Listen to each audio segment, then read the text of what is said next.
Yes, Dr. Shah. Good morning, my lord, my lady. I propose to briefly take you to some background facts, unless you have read it and you want me to. Well, why don't you start, and then we'll see whether we think we've got it. So please, yes. Yeah, that's perfectly fine, my lord. Then I would address you on the main issue, whether there was a valid application, followed by what were the relevant criteria and whether the appellant met the criteria. Once I have addressed those issues, I'm hoping that it will be clear by then, and it will assist with the errors that have been made by we argue being made by the ECO and followed by the First Year Tribunal and the Upper Tribunal. Ms. Ahmad is a Pakistani lady. She came to the UK in May 2021 on a spouse visa. When she was here, she had a first child. Well, the first child was in Ireland. I will come to that in a minute, but was born in September 2005 in London. Then there was another daughter born in 2009, again in London, and then another child. All the three children are British citizens. The eldest son was born in Donegal and was an Irish citizen, and that is the eldest child. That was the basis of the application for the EEA family permit. The relationship broke down. Ms. Ahmad's relationship broke down with her husband. Her visa was valid until 2012. She applied for leave to remain. Her husband wouldn't support that application, and she left the UK on 8 July 2012. On 3rd December from Pakistan, she applied for a family permit as an EEA family member. That the 3rd of September 2012 she applied? No, that was on 3rd December 2020, my lord. Right, okay, so for 8 years she remained in Pakistan without applying for anything, right? You said she left in 2012. Yes, she left in 2012, and her children were compelled to leave the UK as well. They were all minor. In December 2020, or a little before, her eldest son became adult or major, and this is my understanding is that when they saw the opportunity to apply to come back. So just to make sure that I've got these dates right, she left in 2012 with the children. Yeah. I've written down the 3rd of the 9th, the 3rd of September 2020, she applied for an EEA family permit. Is that not right? That is right. And that was the time when her eldest son, who was an Irish citizen, and then had obtained status here, that was the time the window was opened for her to come, and she applied. Right, and then you told me that in December 2020, her older son became 18, and she had an alternative possible avenue, which is dependent on her son. So what, did she make an application on that basis? She made two applications, and that's the crux of this appeal. That the first one was EEA, and the second one on 26 December 2020, she wrote that letter, which is at the center of this appeal in my submission. And that letter was based on a primary care of the three British children, and that letter is on the supplementary bundle. I'm afraid I'm still hung up on the 3rd of September. I know that later on an online form was used saying that she was a dependent, and I know at some stage she says that she wrote a letter which has got both bases on, and that was uploaded by FedEx Yeah. in Islamabad or possibly Lahore. But you seem to be suggesting earlier than that a different physical event occurred, that she applied for an EEA permit before her older son was 18. So was there an online application form submitted on the 3rd of September 2020? Yeah, this is basically, my lord, one application.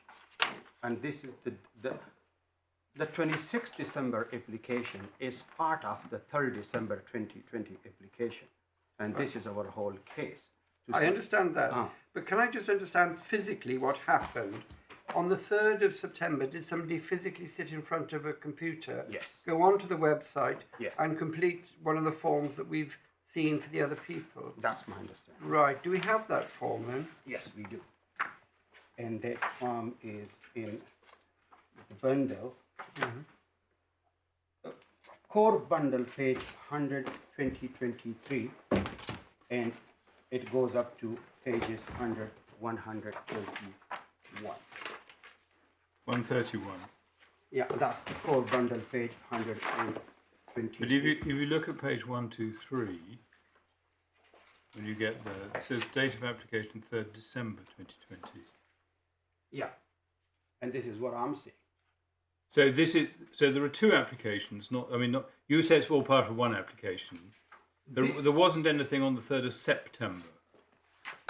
There wasn't, because the system wouldn't allow to add another category. No, wait a minute. Can we start at the beginning? What was the date of the first? Can I call it the first application? That's 3rd December. 3rd December. Ah, right. 3rd December. Okay, exactly. So we have 3rd of December, and we have that at page 123, and then we have the letter. Then we have the letter. Yeah, okay, got it. Yeah. Thank you. 26th of December. With that letter was attached a 2 pages statement listing her duties as a primary carer of the British children. Do you want me to take you to those letters? That's supplementary bundle, page 194. I present my statement as a primary caretaker of the 3 children, 15, 10 and a half, and 9 and a half. All school-going children and British citizens. Okay, Yes. right. So we have those 2 documents. Thank you. Yes. And then, and there is a statement why she did that. The statement, she explained that why she couldn't make that application. And that witness statement is at page 24 of the supplementary bill. In a nutshell, the appellant is saying that the system the respondent has put in place would not let her to add another category. I'll come to that when I'm addressing you on the validity of the application. But that is the chronology so far. Then on 30th December, she had an appointment with FedEx in Islamabad. That's an agency that's dealing with passport collection, delivery, fingerprinting, copying and uploading documents to the respondent website. She had an appointment which she attended, and the appointment letter is on supplementary bundle, page 27. That's just a standard letter which everyone gets. There,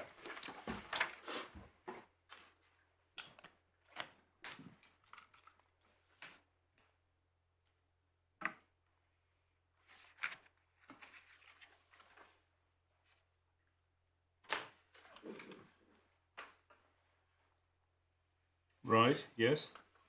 yeah, and there she attended that appointment. Documents were taken, original documents, and that particular letter and supporting statement, those were taken, scanned, and uploaded to the website. Then the entry clearance officer refused her application, which is at the core bundle, page 121. And the reason for the refusal was that you do not meet the dependency requirement. When you say uploaded to the website, just to help the less computer literate of us, was that uploaded and put on to an application folder or file that already contained the application form, or was it simply uploaded without being connected to that previous document, but simply uploaded in some way? It was put onto the Home Office website. What actually do we mean by uploaded? The way I understood it is that everybody, when they goes there, FedEx has access to the file when they go there, because they take their original document, all other documents, they feed into the folder, which the ECO, It would have gone into the folder which had the application which form. the ECO will see, because there is no way to upload documents with the form. It's going all through FedEx, and they upload, for example, the passport. This is my understanding. Right, thank you. So the ECO just looked at the family permit as a EEA family member, but did not consider her point, her application as a primary care. And she appealed to the first-tier tribunal. The first-tier tribunal did not consider that, although that was mentioned in the appeal grounds that she was a primary carer of British children. The respondent did not attend that first-tier tribunal hearing, but the respondent did send her a letter. In the letter that was 21st September 2021. The relevant extract I have highlighted on my skeleton argument. That's the core bundle, page 17.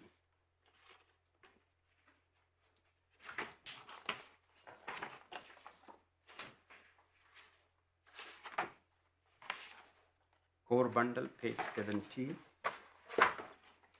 Which paragraph of the skeleton? That's paragraph 3.6. Yes, I know. That letter was dated 21st September 2021.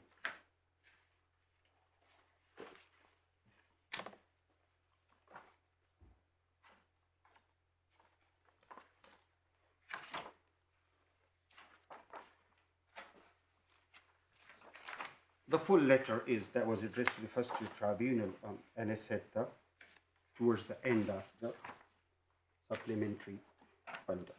Then the respondent did not attend the first-tier tribunal hearing. There is nothing in the determination as to why there is no representation. The first-tier tribunal did not consider the primary carer ground. Ms. Ahmad appealed to the first-tier tribunal, where Judge Reeves granted permission on all grounds.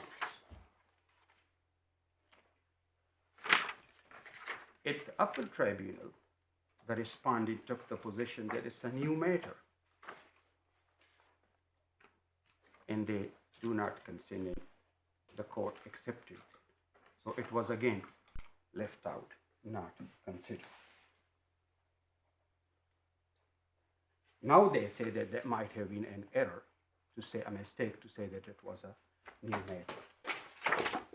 Permission to appeal to this court was granted by my Lady Justice Laing on 30th January.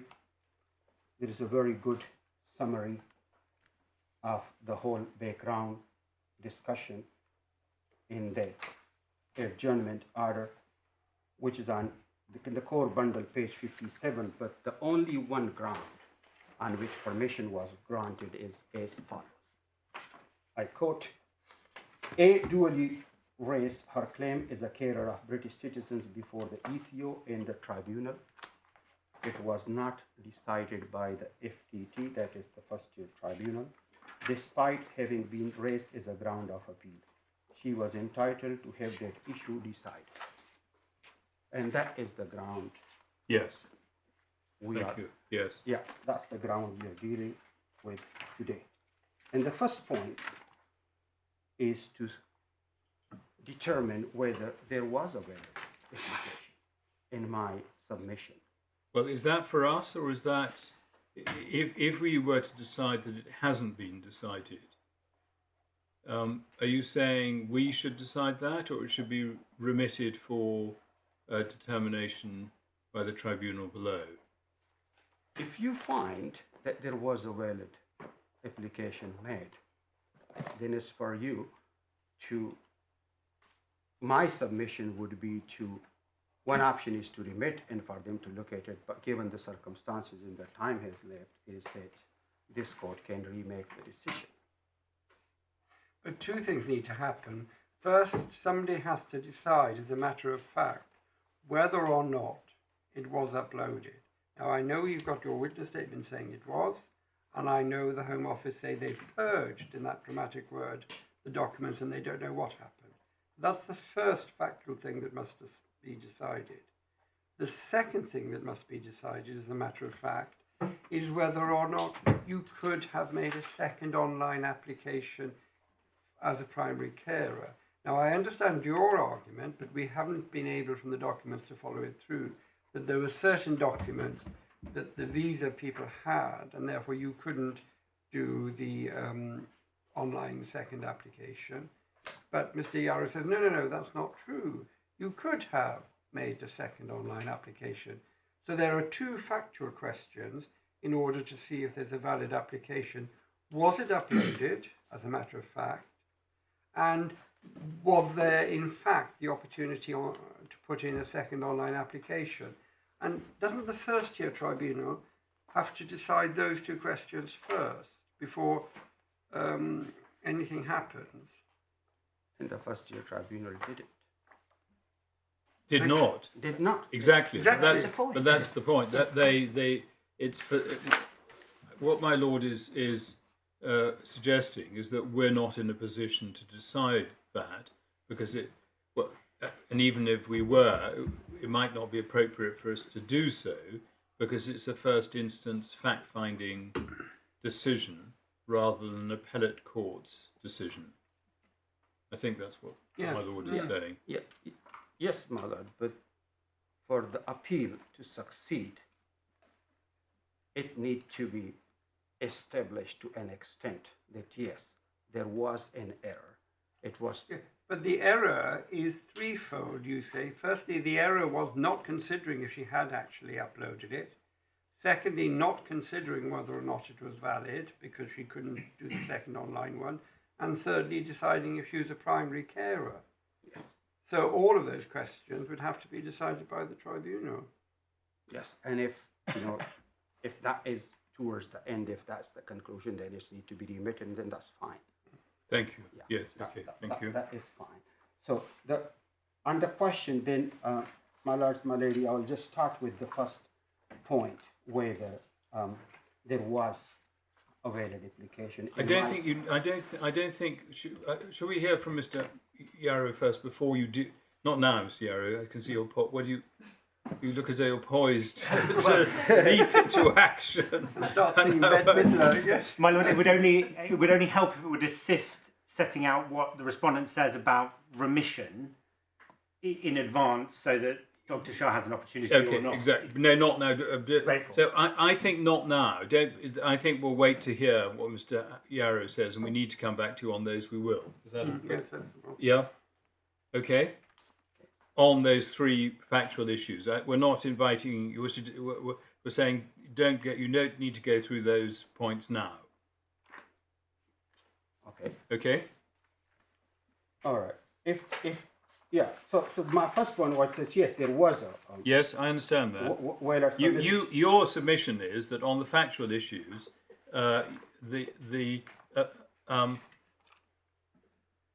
she would succeed on each of them. I understand that. Okay, and that's, Thank you. Yeah, then at what point, Malad, you want me to stop in to go to hand over to Mr. Yara? Is it? Well, Do you want anything? I don't think we need anything. The real question is, they say even if you made a valid application, it doesn't matter because the regulations have been repealed. Now, Mr. Popjoy has set out a lot of arguments as to why that's wrong and why they had to decide it. Now, I imagine you accept what Mr. Popjoy says, because I imagine your client says, yes, they should have decided this. And if that's the case, if you accept what Mr. Popjoy says, we need to hear what Mr. Yarrow says. Okay, so my first point, as I propose to address you, were to look at the validity of the application and then what the criteria were. No, it's the other way round, isn't it? It's not the validity of the application. The first question, and really the only question for this court perhaps, is has the prospect of making applications gone because we left the EU and the regulations were changed? If not, then it hasn't been determined and needs to be determined, but it would be the first-tier tribunal, not us, who would determine it, if you follow me. And on the issue of law, as to the effect of the transitional provisions, regulations, Mr. Popjoy has made extensive submissions on those. And I think what we're asking is we're assuming that you adopt those submissions in respect of your case as well. I do, and if you look at my skeleton argumentations I made about submission about, to the extent of admission. Yes. 11.5e, that is available. Yes. Regulation 1565. And then when we got a query from His Lordship Clerk, Lord Justice Lewis, and then on 3rd June, I responded to that and made a clear distinction between admission and the leave to remain. So my position is that, go. Yes, the prompt for the email, because you very fairly asked what criteria was I referring to, which is a very good question. What was I on about? But you put it much more politely. And the answer was I was mesmerised at that stage by 16.5, which talks about is resident. But you very rightly say in your skeleton and in your email, the question is 11.5e, would be entitled if she were in the United Kingdom. So my question, in a way, was frankly irrelevant. I apologise for asking it. Okay. No, it was a good opportunity for me to come and say more things at a late stage. But okay, Malard, just briefly, yes. So you want me to go to whether there was a criteria available, basically, to Ms. Ahmad, and I do appreciate, and I adopt the points made by him, but just want to add a little bit, to that which might, well, I hope, which might assess the court. Is just, and that was my second main point. Initially, I thought that if there was no application made, it doesn't matter whether the rule was there or not. I thought the case stands and falls on the validity of the application, but I'm happy to go with what your lordships are proposing me to do. Now, the second point, whether there was a criteria. Now, just to shed a little bit light on, I definitely adopt my learned friend's argument on that, but to say that historically, if you look at the immigration rules, there are two different regimes for admission and for leave to remain. People come to the UK for different reasons and they change. They get employment. People come here for work, they get married. Things change. But the particular point I want to raise is that my learned friend, Ms. Julia Smith, was saying yesterday that the right doesn't exist. And I say, how you define the right and from where it starts? Is it start from the time to be admitted? or is it start from the time to be here? And to look at 11.5e and 16.5, those two regulations, there seems to be two lengths of the right. The one is to get enter, and once you are here, and then exercise. So for me, that is the crucial part to be admitted of the right, and it exists, and the rule is there. Another point, when I read the regulation, I said, well, plain and simple. There was a lot of discussion yesterday. I said, plain and simple, this is an admission application. The rules are there, they're preserved. Plain and simple. We went a lot in different directions, but that was my point initially, that it is there, they can be admitted, things can change, they can go on Article 8 rights. You know, in my case, for example, the appellant's children can become adult, right? All of a sudden before her status is finally settled, and then she can go in a different direction. We don't know her, there is a divorce, but the father can pop in tomorrow somewhere and say, well, she's not the primary, sole primary carer. So all these eventuality can happen. One particular point which was, with no disrespect to my learned friend or the respondent, was amusing. They say it was a seismic change, the EU and leaving the EU. In my submission, leaving the EU was not a tsunami which came overnight. They knew it was coming. A lot of preparation was underway. There was political debate, announcement by David Cameron and others, election in the way. It took years. So to say, oh, it was an oversight, and let's not blame the draft person. The way, so I wouldn't see any force in that particular argument that there was an oversight because there was some sort of tsunami. Just to conclude on that particular point, the main issue is the admission, and we need to separate it from the leave to remain, and that is there. And this is what I say in my skeleton.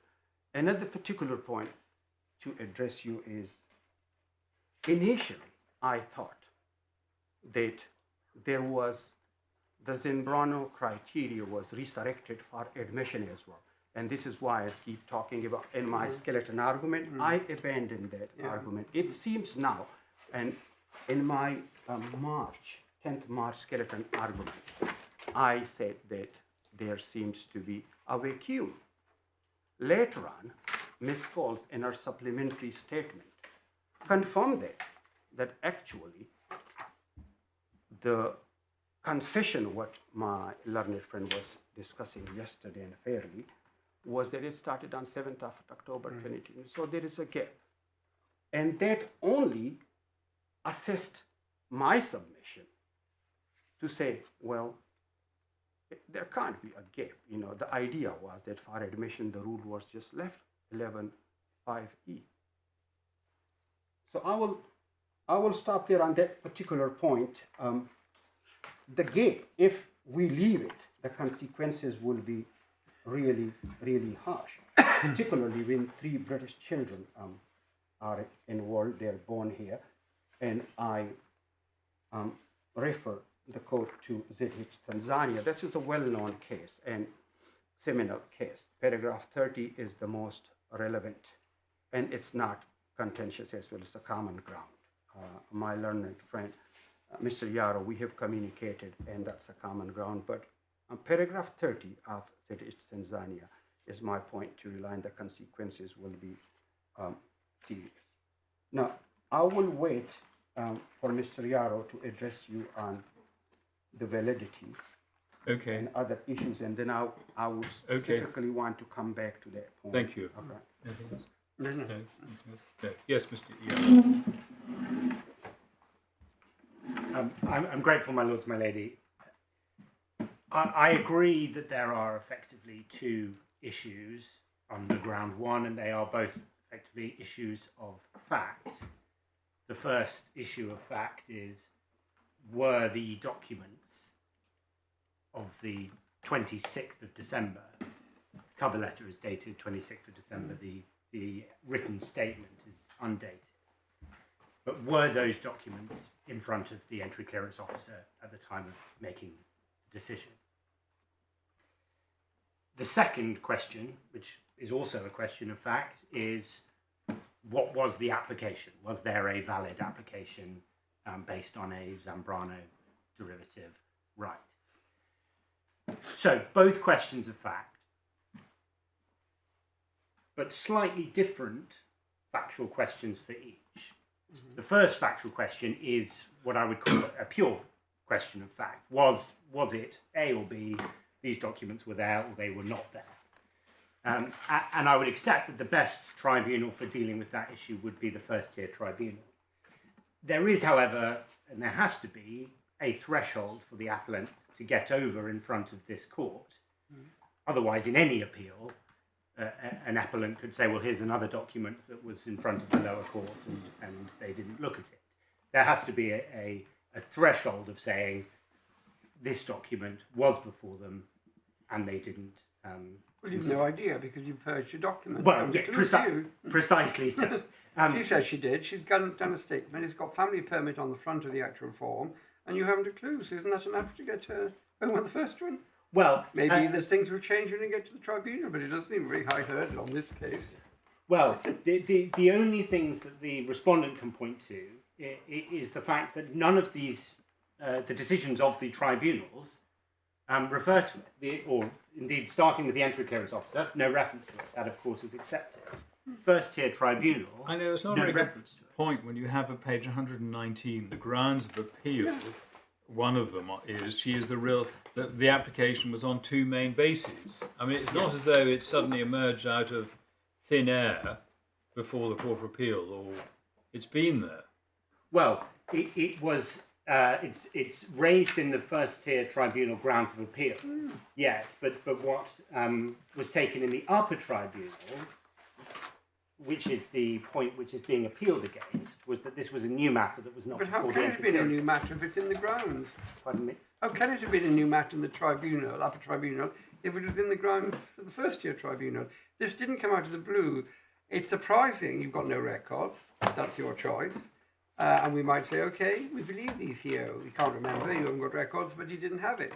And then you say, well, was it before the first-tier tribunal? The obvious place to look is the grounds, and the grounds say she is a primary carer of British national children. And the FTT just doesn't deal with that. Yes, but we've got the index to the FTT bundle, which doesn't appear to include these documents. Oh, pardon me. I've just spilt water across the... It's the excitement, I know. But it's the grounds of appeal that's important. I mean, yes, and you'll have seen the way I put it in the skeleton argument, which is effectively that the respondent can't take a positive case because we've purged the document. Yes. It was just whether this court considered that, as it were, the threshold has been surpassed to send it back for the fact-finding exercise. So that's one. That's fact one. Yes. Fact two, however, the validity of the application, I say is something that this court can properly look at, because it is purely an evaluative question based on the evidence that this court had, if it's accepted for the purposes of the evaluation exercise that this letter was in front of the entry clearance officer. It's very dangerous for this court to start embarking on first-tier evaluative decisions, because the only right of appeal from this court is to the Supreme Court. Yes, ma'am. And that is a very different hurdle from an appeal from the FTT to the Upper Tribunal. So, from the point of view of the fair administration of justice, I would think you had a very, very high hurdle to surmount to suggest that we should take evaluative decisions of this sort. And there's a further point, which is that we'd be taking it on an uncertain factual basis, because you've just accepted that the threshold for sending it back to the FTT on the first point has been surmounted, as I understand what you've said. So I think that makes it worse, doesn't it? Well, in answer to my lady's question first, this court would only be looking at as what I've called the second factual evaluative question, on the assumption that those materials were in front of the ECO. So effectively, the respondent would be saying, well, you can. But I certainly take my Lord Moylan's point that it is, for the administration of justice, it would be a high hurdle for the respondent to surpass, to say that this court can evaluate based on the material that it has. And it's really a question of, would it be bound to fail? It's that high. Is there any basis at all? And in fact, my lady, in her order adjourning the permission to appeal question, used exactly that phrase. Is there some reason why the appeal might be bound to fail? But without going through the forms, without going through what documents did she have to put in for the first DEA application, without knowing where those documents were and could she get them back or can she cross-refer? It's impossible. I don't even see that we've got the information. I put Dr. Shaw's skeleton next to your skeleton when I was preparing. He says, for these reasons, it was valid. You say for different reasons it wasn't valid. And that all involves a detailed consideration of your website forms, your what was needed and so on. It's not the sort of thing we should do. And you know, I know it sounds old-fashioned, but in fairness, she made an appeal to the FGT. Shouldn't she have it? Yes, my lord, I very much take the point. I don't wish to press it much further. Yeah. It was simply to point out that it's a slightly different factual exercise, and it involves looking at Regulation 21.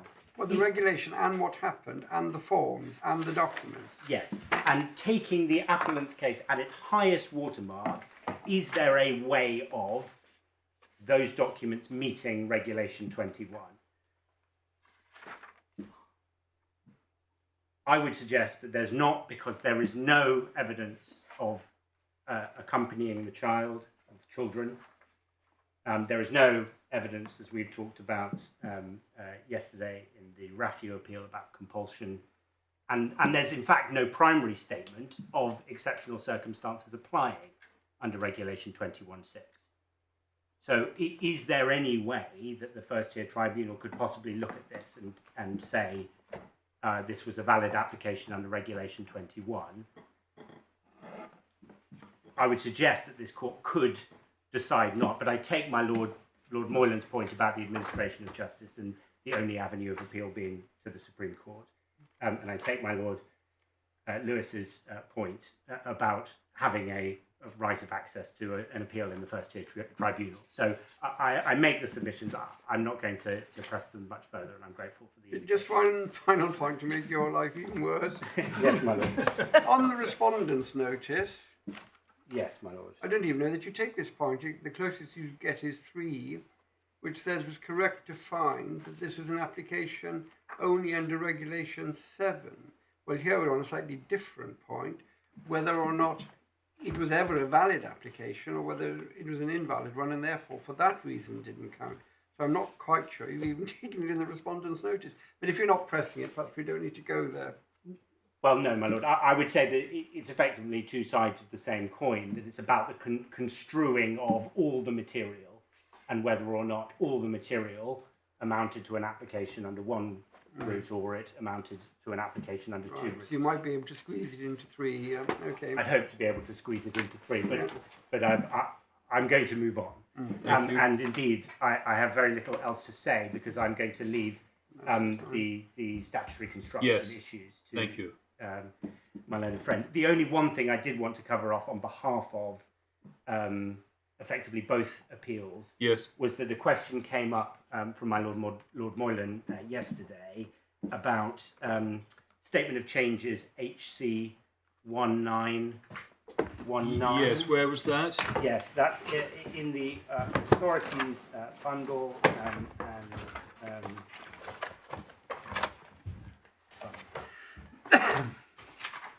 tab 30. Tab 13, page 220, I'm afraid. Thank you. 220. Oh, that's where it starts. Yes. Yes.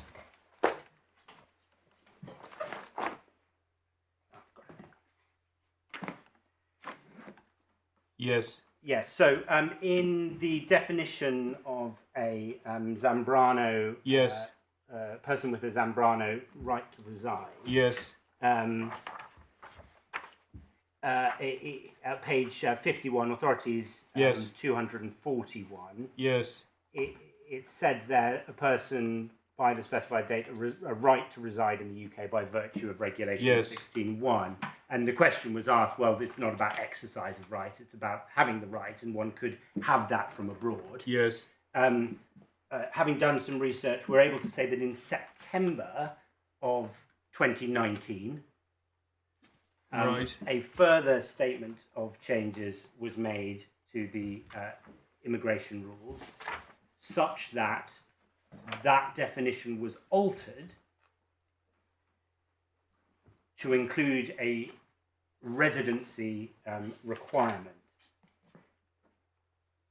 And Expressly. And we've got the immigration rules in the bundle, as my learned friend Dr. Shah requested them in April 2021, which was the date on which the Ahmad application was decided. And we can see those authorities, page 112.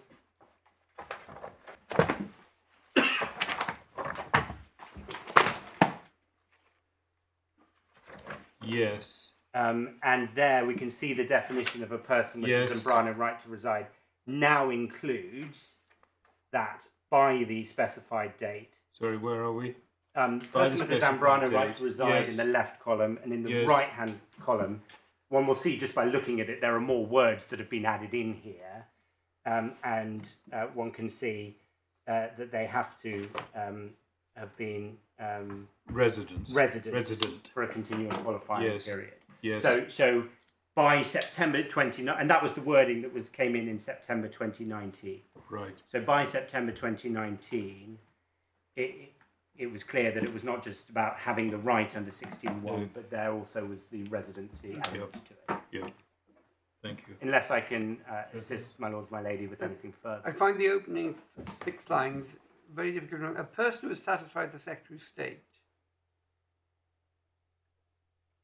They are, and for the relevant period, whatever that is, have been, or as the case may be, for the relevant period in which they rely on having been a person with a Zambrano right to reside, before they then became a person who had a derivative of Zambrano right to reside. I just wonder whether this qualification in the Ahmad case might have been met by the earlier periods of residence. Back in here 2012. Yes, because she was here with at least 2 of the children in 2012. And I find that wording so impenetrable. I mean, I don't even understand the English. Well, if it assists, my lord, the person with a derivative or Zambrano right to reside is a different definition. Yes, derivative is the Chen, yes, Yes, and and Zambrano is the primary care of a British child. Yes, and there's a separate definition section in the left-hand column, just a little bit further up. It's on page 111, or internal page numbering is 548.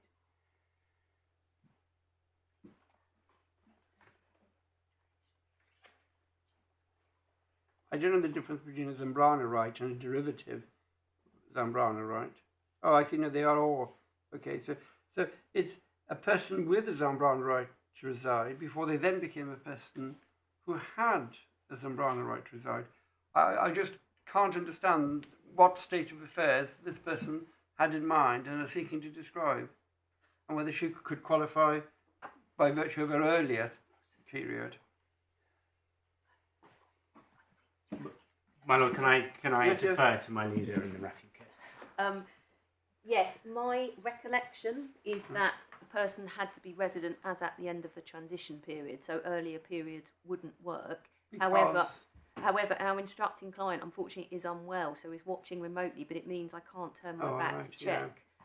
Would we be able to, if it's helpful, put in a note on that point, and if needs be, we can agree it just on how that bit of the rules work? Yes, because what has suddenly flashed across my mind, and you were telling me immediately I'm wrong, is that if admission is separate from right to remain, And if these were the rules and they included previous periods of residence, and I hadn't clocked that Mrs. Ahmed was here when the children were born, then it may be that she got in and she would have got in for right to remain as well as right of admission. That's what suddenly crossed my mind. But because I can't understand the words, it's impossible to know whether that argument is any good. Well, I can't speak to her facts, but no doubt if that issue were to be remitted and it were relevant, it could be considered. But certainly we would be happy to address the court on But that point. if in fact the argument is that they've got to be resident at the time of the end of the transition period in these rules, in this particular thing, as opposed to some earlier period of residence when she was in London with the children in 2012, I think Dr. Shah said, then that's the end of it. It's just that suddenly one might have filled the gap after she gets off the plane, what she does next. I mean, certainly what I can help with is in terms of withdrawal agreement rights, there absolutely does have to be residence at the end of the transition Yeah, but period. we're not and on one with- this is No, nothing to but- do with it. This no. is a replacement national status. Agreed, my lord, Yeah, but my understanding is that it mirrored it, but we just need to confirm. So if we can come back in that on writing. But with precise words and page numbers, yes. Yes. Not Noted. understandings, because goodness knows, the understanding might be wrong, so you need words to show that she couldn't have qualified. Yes, no, absolutely understood. I did anything else? No. We don't need to hear from Dr. Shah again, do No, we? I don't think so. We don't need to hear from Dr. Shah again. No, thank you very much. Dr. Shah, we don't need to hear from you in the light of what Mr. Yarrow said, so thank you very much. You look as though you were poised to say something. Yeah, I just, Yes? if you allow me, just the difficulty just when if this were to be remitted, I mean, on the respondent case, it seems to me that the appellant will be going in circles, or we're not going to go anywhere if we say that the case needs to be remitted to the first year tribunal where the respondent case is there. The documents has been purged. We don't know. I don't think they're going to change the position before the FTT or the documents. they're not. Yeah, but then the They're FTT not. will have to take a decision. The FTT will decide. Thank you very much. Thank you, Dr. Shah. Yes, Miss Smythe. Thank you, my lords, my lady. I come bearing, I fear, unwelcome gifts, although they won't, I hope, take up too much time.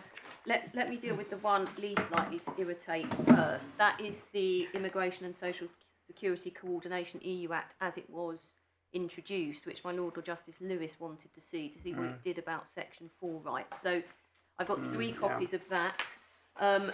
Yesterday I mentioned a case called Latayan, in this court to do with the meaning of, and I accept it's a different limb, but it's a Court of Appeal decision on the meaning of direct descendant.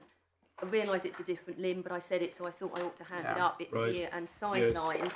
The other 2 things I want to hand up is first Diaz, because that has become quite significant in my submission. I won't need to take long on it. And the other is a decision of this court on Core, called Core, which is a case that I was in, and I say does deal directly with the relation between rights of admission and rights of residence. Again, I realise it's not a crucial feature of the case, but I thought the court ought to have it. So those are the gifts. You also mentioned yesterday an Upper Tribunal case dealing with, what was it? Was it 2013 case Yes. in the It's, context yes, of 11.5e? it's MA. Well, shall we send that in? Could you, Yes. Yeah. please? Yes, we can send that Okay, in. thank you. Yes. So, thank you. So the only one that's stuck together is the 2020 Act. That has to be separated, but the others are all individually clipped. Okay, thank you. Oh, I was about to hand up something of mine. Oh, that'd be more interesting, Miss Smythe. The text of the whole song. No. Yes. Do you see much red pen? So I'll wait while those are being handed out.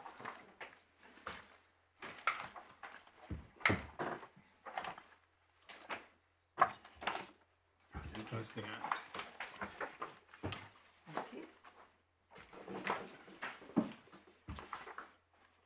Thank you. Oh, thank you very much. No, that's perfect. Thank you. That's brilliant. Thank I've got two of the same thing, two of dials. So, cool, that's the one. Yes. So which do you want us to start So- with? Essentially, the tie-on and the 2020 Act can be put to one side. I'm going to take things in 5 parts, and I've drawn out 5 themes from yesterday. So the first is a contextual theme, and this is about the extent to which, if at all, there is a distinction between admission and what Mr. Pobjoy described as leave to remain, although it isn't leave to remain, and that's quite an important point. What Mr. Pobjoy submitted was it's sensible that the Secretary of State may have decided to deal in this instrument with admission and worry about residence later. And we say we're not in the world of leave to remain. It is absolutely the case that for leave to remain, there is a real distinction between leave to enter and leave to remain, and the two are considered separately.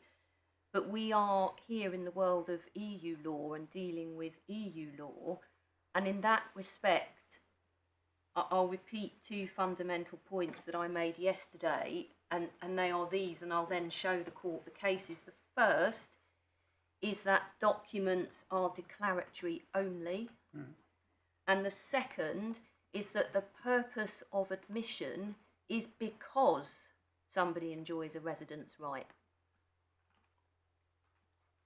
And that, we say, is the whole scheme of EU law, the directive, and reflected in Regulation 11, that those who have rights of admission are those who have rights of residence. So the two cannot be separated. So these are the authorities I've handed up. First, Diaz, which is on the declaratory point.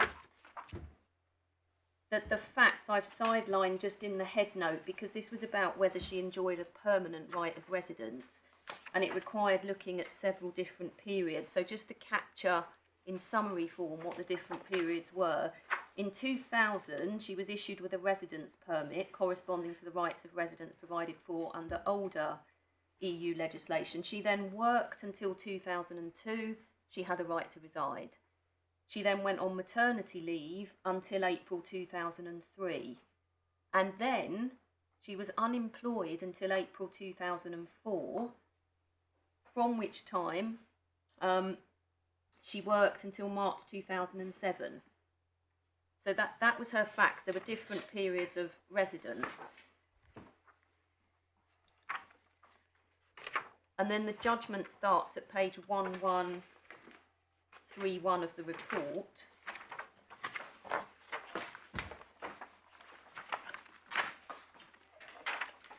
And then sidelined paragraphs 48 to 50 and paragraphs 53 to 55, but court need only read up to 54. Sorry, 48 to 50. 48 to 50 and then 53 to 54. Those are on page 1140 of the report.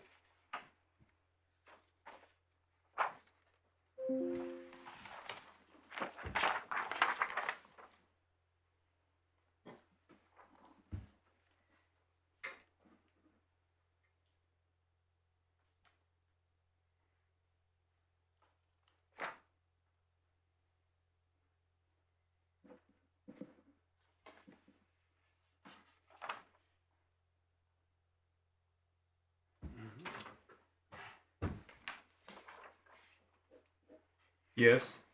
So the points I draw from that are paragraph 48, the grant of a residence permit, and we say the same applies to an entry document, is not to be regarded as a measure giving rise to rights, but as a measure serving to prove the individual position of a national of another member state. And we showed the court yesterday that's reflected in Regulation 11, which effectively says you need the document and you need to be meeting the conditions. The problem is this is fine when we were a member of the EU, but we left. And the question is, what was the Secretary of State seeking to do when we left? On one analysis, she put in Regulation 11.5e, and on first you said that it was redundant, now you say there might be some meaning to it. And whilst it might be, one might raise an eyebrow, why hasn't she dealt with both halves, entry, admission, and residence. And if she's dealt only with admission and those are the rights that she's given, then she's left residence up in the air. Because you can't get a right of residence after leaving the EU under Article 20, it's her responsibility. She just hasn't said what happens having given people the right to admission. Well, our submission is she doesn't give people the right to admission. The effect of the regulation is that the application, if it relies on entering after the end of the transition period, falls to be refused. Well, I know, but that takes us back to what is the effect of the. I mean, so I'm not sure this. I don't understand. Speaking for myself, how this helps with that interpretation of that provision. Because it's context. It's the context in which the regulations were made. The Secretary of State, when making these regulations, well understood, and the effect of the case law was that admission rights and residence rights go hand in hand. And so it is an important point that we make. Point is made against us that it's an absurd result.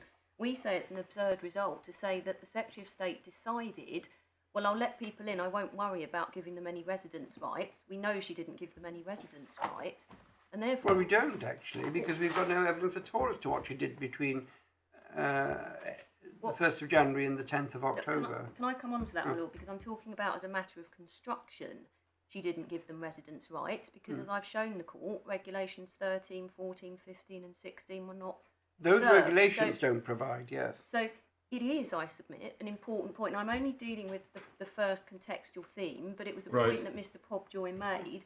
And it is important context for these regulations because it's being submitted. It was entirely sensible for the Secretary of State to let people in but not give them any residence rights. Well, in my submission, far from being entirely sensible, that ran entirely to the way that things had worked until that point. And in our submission, the way that things had worked until that point is the context against which these regulations were made. And so is the point you're making that 11.5e, before the United Kingdom left the EU, 11.5e was there to protect people with Zambrano rights who were temporarily absent, so that if they needed to come back in, they needed to leave suddenly and then come back in, they could do that.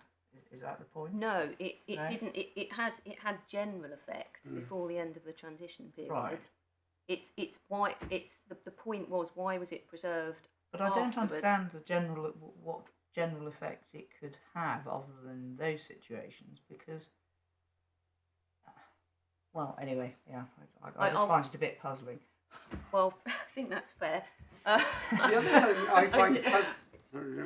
The other thing I find puzzling, and indeed on one analysis almost cruel, you seem to be saying, yes, of course we gave people the right to apply for admission. Don't be silly, that's what it says. Had to be refused. Why are you giving people a right to apply for something that's got to be turned down? This is all to do with trying to sort people's rights out. They either were here or wanted to come here. They're in a terribly precarious situation because the whole legal regime governing their lives has gone in the blink of a referendum. And we're sorting it out. And you, the Secretary, say to them, don't worry, you can apply. We'll turn you down, of course, but there we are. What are you complaining about? Why was she doing that?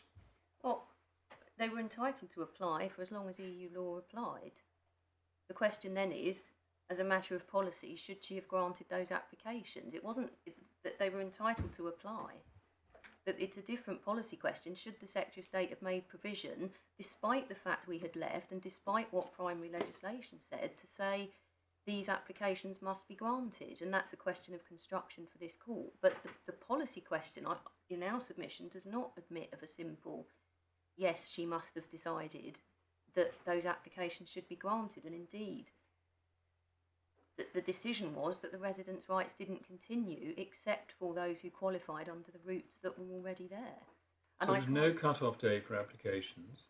There was no indication that applications would be determined within a certain period. They could just have been sat on. Well, in the regulations, there is a requirement that an EEA permit application be considered as soon as, I forget the exact, sorry, that some of the applications, there is a requirement. There is, but not this one. We're just finding the provision. But yes, the residence rights weren't preserved. Routes were preserved for Zambrano carers who are already here. That's the position. And later a concession was introduced, but a policy decision was taken. Now, obviously, it's a matter for the court, and we have said the reason we are here is that the Secretary of State wants to have these regulations construed by the court, and we're most grateful to the court for hearing it. We felt obliged to raise it. Yes. The primary point, we didn't feel it could be swept under the carpet, and fundamentally, those instructing me want and appreciate that this court will be giving us a decision on the meaning of the regulations. All I can do is give the court the information I have and explain why I don't have any more where I don't. Can I, sorry to press you on this, I'm just having terrible trouble understanding it, and I'm sure it's my fault. So your submission is that 11.5e had general effect before the United Kingdom left the EU, but what I don't understand is how a potential or hypothetical Zambrano carer would have any right under EU law to enter the United Kingdom. I mean, I expect I'm failing to understand something fundamental. That's the Upper Tribunal decision that your ladyship has asked for. Right. So one possible analysis is what the Secretary of State did in 11.5e was to give people a domestic right that's got no underpinning in EU law. Well, the tribunal decided it did have an underpinning in EU law. But I mean, it's the Upper Tribunal. Because I understand why you would amend the 2016 regulations to take on board decisions like Chen and Zambrano, but I'm not really following why necessarily you amend it to take on board an Upper Tribunal decision. Well, I assumed the Secretary of State had a think about it and thought, well, that's right. As a matter of EU law, if you're outside the EU but you have a British citizen child, that child can't exercise their EU citizenship rights. But there aren't any EU decisions to that effect, are there? Any what, sorry? Any decisions of the Court of Justice? No. That go that far? So far as I'm aware, not. It seems to me to go an awful lot further than recognising residence rights for people who are already here and will be forced to leave. I mean, conceptually, it's a completely different thing. Well, that's as may be. So I mean, one interpretation of all of this is to say, well, 11.5e isn't something that was a consequence of EU law. It's just a domestic decision, and if you've preserved it, you've preserved it, and it doesn't matter what the position is under EU law. Well, certainly our position is that the Secretary of State accepted that Upper Tribunal decision was correct. No, I understand. I follow that. Oh, Can I just take the court back, since we're looking at 11 to 12? Because 12 is the, and I haven't yet dealt with core, and I'm slightly jumping into the next bit. But no, it's my fault. But it's just been troubling me the whole way through. I just don't follow it. Yes. Right. I suspect. This could be Vassar too.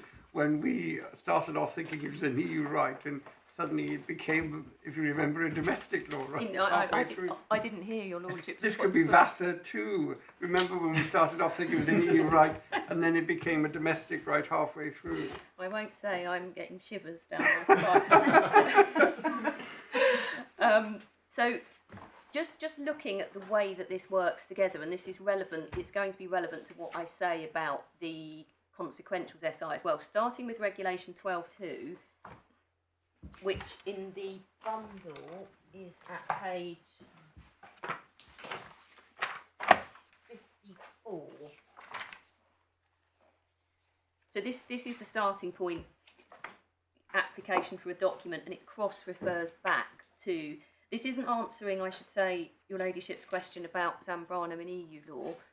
It may well be that at an earlier point in time there would have been appetite to revisit that issue, but certainly the Secretary of State's position is that was required by EU law. The Upper Tribunal said so. But in any event, so 12.2, an entry clearanced officer must issue an EEA family permit to a person who applies. The first thing they need to do is apply, and then, this is an important point about time, they need to provide evidence demonstrating that at the time at which the person first intends to use the EEA family permit. So in other words, it's forward-looking. It's not the date of application, it's forward-looking to the date at which they intend to enter. And then there has to be a thought exercise conducted by the entry clearance officer at A. Would this person be entitled to be admitted to the UK because that person would meet the criteria in Regulation 11.5? Yes. And that is a question which looks to the future for the reason I've just given, and also because read with the next limb, which uses the word will, again it's looking to the future. So will, ignore the words in brackets, will be accompanying to or joining in the UK any person from whom the right to be admitted to the UK under the criteria in Regulation 11.5 is derived. So that will means looking to the future. So there are two questions there. The first one is effectively a legal question and a factual question. Would the person be entitled to be admitted because the person would meet the criteria in Regulation 11.5? And then you go to Regulation 11.5, and this is in fact making good my first point about the mashing together of rights of admission and rights of residence. Would they be entitled to be admitted in the UK because they meet the criteria in Regulation 11.5? The criteria in Regulation 11.5e are that the person is accompanying a British citizen to or joining a British citizen in the UK, and P would be entitled to reside. So two points on that. You can only be admitted if you would be entitled to reside. So would you have a right of residence? And to take... But you asked that question as if the regulations were in force. And if the regulations were in force, the answer would be yes. Well, I'm at the moment. Well, it wouldn't, would it? Because if somebody's applying on the 20th of December and saying I'm proposing to enter on the 30th of January, there is no entitlement to reside. Okay, fine, but then we have to go to the next stage. This is a stop on the way to the question. Yes, This isn't the end terminus, so to speak. No, certainly not on the regulation construction. At the moment, I haven't. I'm coming back to this. So if these regulations were still in force as the question that you have to answer is, as you say, you're looking forward and saying, would you be entitled to reside if you were already in the United Kingdom? Yes, but, and I'll come on to this, but recall that we certainly don't agree with the construction of Regulation 1 that the court put to me and that Mr. Pobjoy advanced. But even, and I'll come on to that when I'm on my second bit, but even if it's right that Regulation 1 somehow takes you back to the 30th of December, it certainly doesn't do that for Regulation 16, because Regulation 16 is not preserved by the consequentials SI. Well, save that. It's a shorthand, one could say, for 11. 11.5 has been preserved, and there must be some purpose in 11.5. And to say it's been preserved up until the bit where it refers to Regulation 16 and thereafter is meaningless. Can't be what the draftsman intended. Well, she wouldn't have thought that. Two points. Surely. I gave the example yesterday of the person who'd already been here and wanted to come back. That person may have made an application for an EEA family permit, and indeed, under the grace period SI, they could have done so after the end of the transition period. So in that sense, it's not OTOs. My lady's question was about would that provision only have been engaged for somebody already who'd been here because of my lady's concern about how could this have been a right under EU law. That's a different point. In answer to that question, I think we would want to go and do a bit more digging to see if there is some authority on the point. I'm not aware of one at ECJ level, but I would want to check, because it's not a point I've ever had to look at or indeed thought about, I have to confess. Right, thank you. So still then, although I've dealt with something coming up on the next bit, but still on this contextual theme, I mentioned in Diaz that the second point is the point at paragraph 54. So what the court's saying at 54 is until now, all the cases are in the EU citizens' favour, but the same principle applies against them, and it worked against Miss Diaz, that just as such a declaratory character means that a citizen's residence may not be regarded as illegal solely on the ground that he doesn't hold a residence permit, it precludes a citizen's residence from being regarded as legal within the meaning of union law solely on the ground that such a permit was validly issued.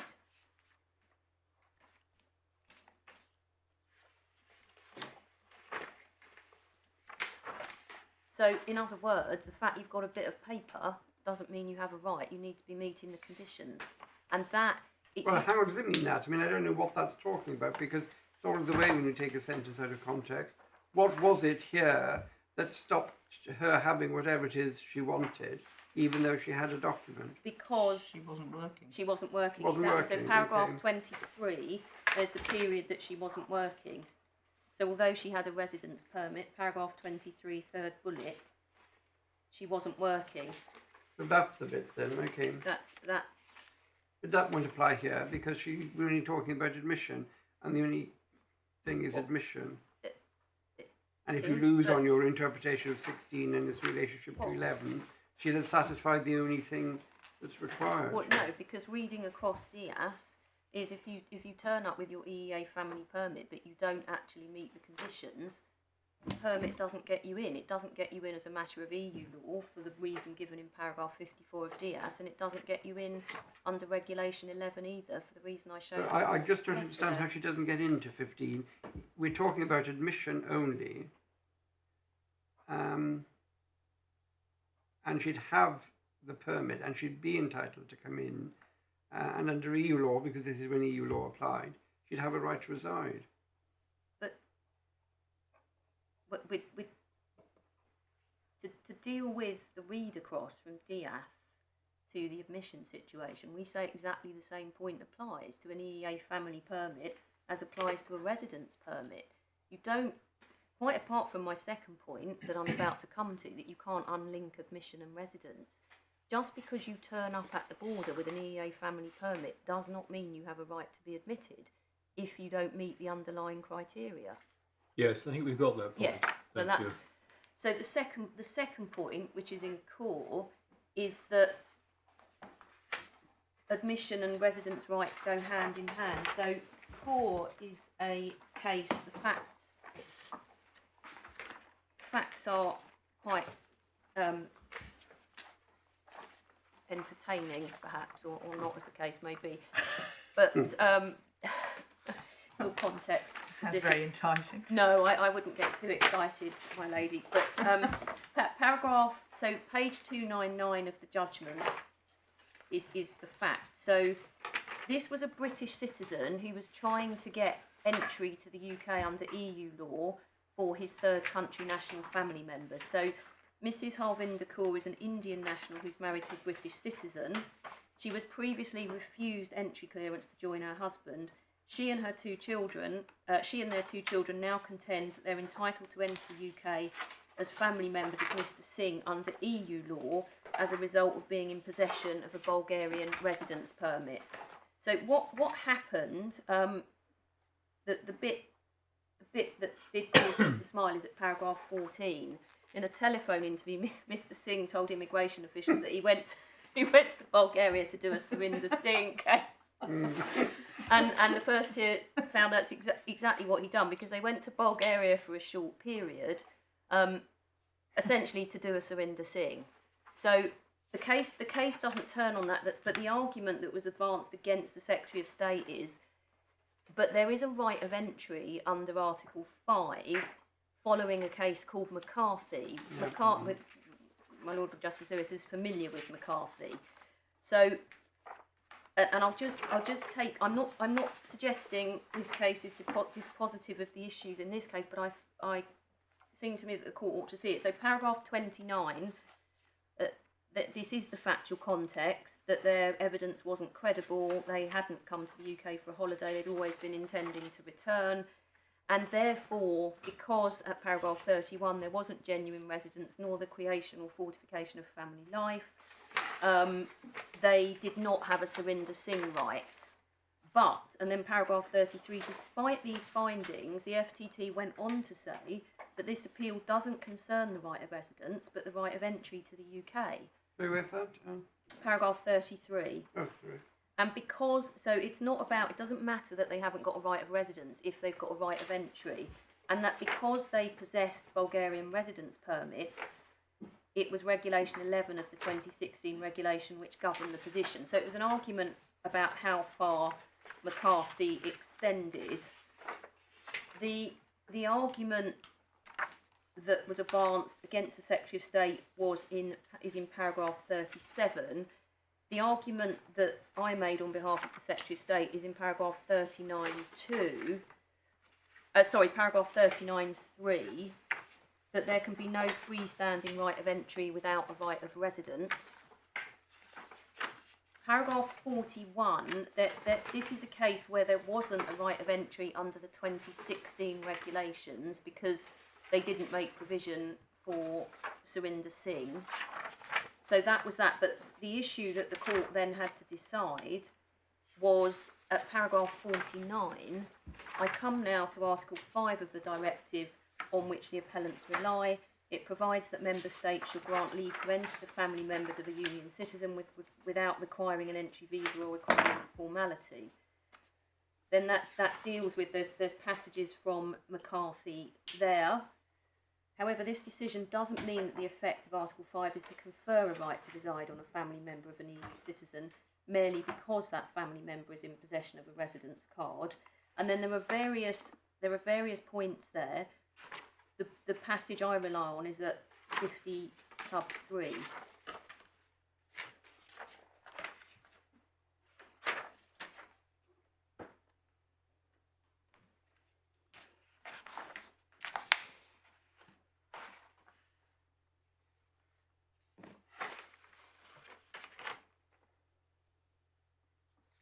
And of course that was what the first tier had decided in terms. And then the court approved a decision of Mrs. Justice Laing at paragraph 52. And the part of that, perhaps the court just wants to read the whole of paragraph 83, cited, at paragraph 52, but I rely in particular on the bottom part of that paragraph.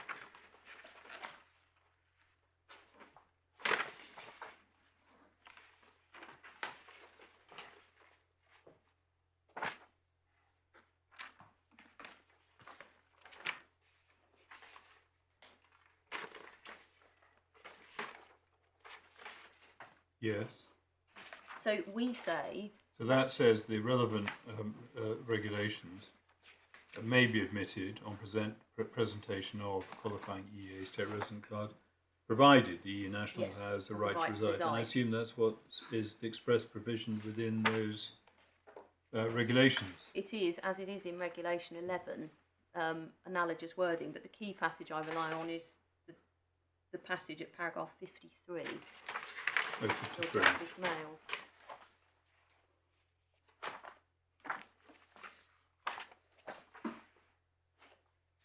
Yes. So I've explained why we say that is important context. The Secretary of State was well aware at the time of drafting these regulations that was how it worked.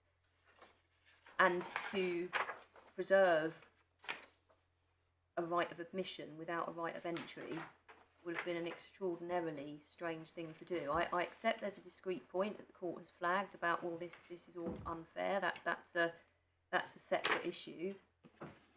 But the regulations in my submission fall to be interpreted against the context that the whole point of letting somebody in is so that they can exercise a right to reside, and the right of admission is inextricably linked to the right of residence, because to have the right of admission you need to have the right of residence, and I've shown the court that in the context of Zambrano, but it's true of the others as well.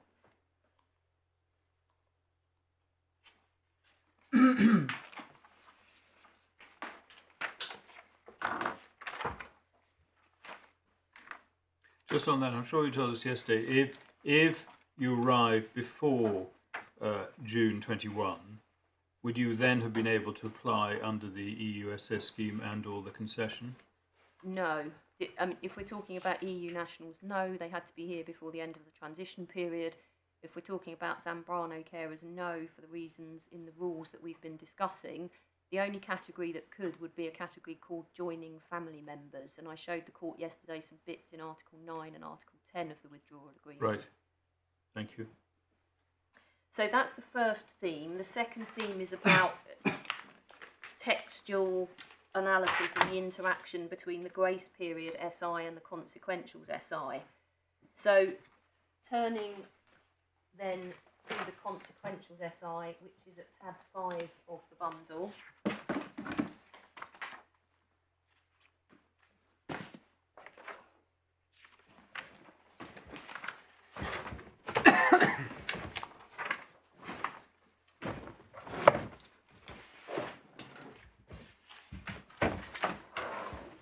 So we submit, as I said yesterday, that these two bits of legislation work together. The grace period SI doesn't include provision about dealing with documents, and I said yesterday that it doesn't preserve all the various provisions that allow the Secretary of State to decide document applications. That's done by this regulation. So just to sort of, that's the starting point. Regulation 1, our reply in relation to what the meaning of paragraph 1 is this. It's quite simple. After the end of the transition period, there were modifications made to the 2016 regulations by a number of instruments. So, for example, I can't recall if it's one of these two instruments, but for example, the test for considering whether somebody could be expelled on public policy grounds was changed. So there's a modified, what's now known as Regulation 27A. So the simple thing we submit that the draftsman was doing in paragraph 1 is just pointing to the right version of the 2016 regulations. It's saying you're looking at the regulations as they applied immediately before the end of the transition period rather than as modified by other instruments. That's all that Regulation 1 is doing. What it isn't doing is directing you to look at somebody's facts. Hold on. As applied before. Sorry, they're pointing to the regulations as they applied before when? As they had. So what it says is refers to these regulations as they had effect immediately before they were revoked, because it needed to do that because various instruments changed their effect after the end of the transition period. So you wouldn't know which version you were dealing with. Should I be looking at the modified version, or should I be looking at the regulation as it had effect immediately before it was revoked? And the answer is as it had effect immediately before they were revoked, and that's all Regulation 1 is doing. So excluding subsequent modifications. Yes. It's just telling you which tab to pick on Westlaw. Yes. When you're looking at the side, is it the version that applied between the 1st of January and the 2021? Or, no, it's not. So it's telling you to look at the version that had effect immediately before they were revoked. And as I say, it needed to do that. So that's the context. What it doesn't do, we submit, is tell you that you look at somebody's facts as at the 31st of December, nor that you look at whether their facts would have satisfied the law as at the 30th of December if, in fact, the relevant date is a later date. Now, I know I need to make that good, but I we say it doesn't do that. And we say that had that been what it was doing, it would have taken very clear language. Because if paragraph 1 is essentially saying, look at everybody's situation at the 30th of December 2020 and consider whether they would have had the right on the 30th of December, it would say so. And that would then conflict with language elsewhere, including Regulation 12.2, which directs you to a future date. So we say that is not the meaning and effect of Regulation 1.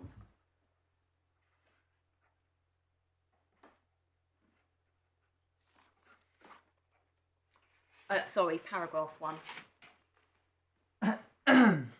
Paragraph 3 then is, it lists various applications which can be considered and where appropriate granted.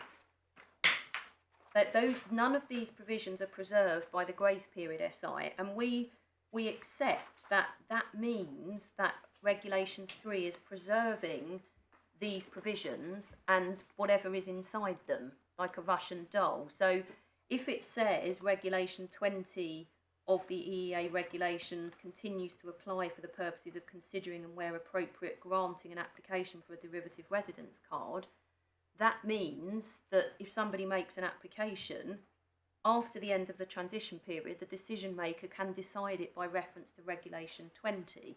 If that weren't the case, the whole... Sorry, that's not right. They don't make the application up to the end of the transition period for this.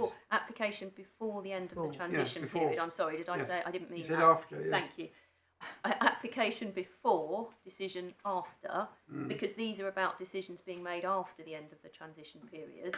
Unless this whole paragraph 3 is to go in the bin, the decision maker absolutely does need to apply these regulations. So, for example, Regulation 17, registration certificate, that's just about somebody who's a worker.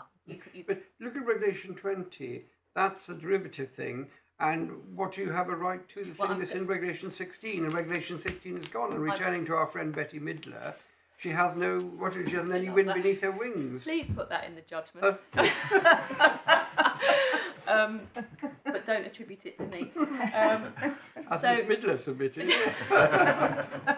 So that's Regulation 3. Well, I'm actually coming on to Regulation 20. Yeah. So that's in the clip that we handed up of the full 2016 regulations.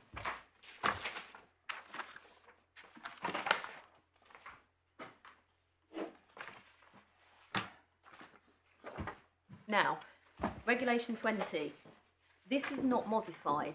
Sorry, where are we? I'm so sorry. We're in this fat bundle of 2016 Regulation 20. We're in schedule, are we, or where are we? So we've got open at the same time Schedule 3 to the consequentials SI and Regulation 20 of the 2016 regulations. The loose clip of the regs that was handed up yesterday. Oh, sorry, I'm looking at the wrong thing. Yes.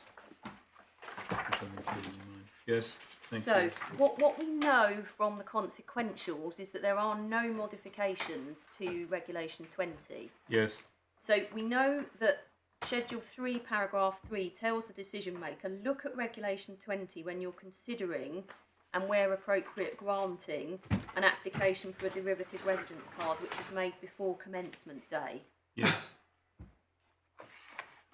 Regulation 20 then says the Secretary of State must issue a person with a derivative residence card on application and on production of proof that the applicant has a derivative right to reside. So no, has a derivative right to reside under Regulation 16. Yes. Yes, and that I accept. That takes you to Regulation 16. That's not the point. The difference between us is whether that means on a previous date or on the date that the decision maker is considering it. And we say this is in the present tense. Must issue a person with a derivative residence card on application on production of proof, blah, blah, that the applicant has a derivative residence right to reside under Regulation 16. It isn't modified to say proof that the applicant had a derivative right to reside under Regulation 16 as at the 30th of December 2020.